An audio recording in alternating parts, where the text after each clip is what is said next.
So I got to Losgiddy for the School of Photography, and with the help of the boss at Losgiddy, I love you, God knows that. Oh, Doing a good thing. love you too, bro. My name is Okukuburi. As you all know, I now own picture photography. This is my project. So I just say, and my experience so far in school was really fantastic. With what I've learned here and the picture I took, Yeah. moving forward, I should be able to do something greater than this. Lots of great people, inspiring people, especially Losgiddy. Hi everyone, my name is Rashid Kofo.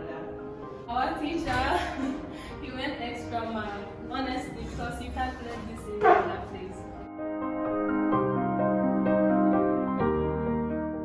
So I really learned a lot. And I won't say it was stressful though, because what I learned is not, if I am to compare what I learned with the stress, it's not something I can actually compare. I think it's going into fantasy and pick a picture. I hope, I pray, by God's grace, pick a picture that's going to excel, pick a picture that's going to go high. Amen. And In everything.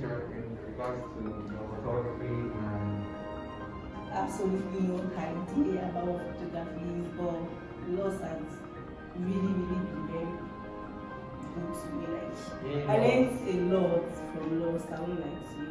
And about my project, on my project day, like I had an idea. I wanted to do something like about fine arts photography. When I decided to study photography, I thought it was fun. It was really fun. But the first week,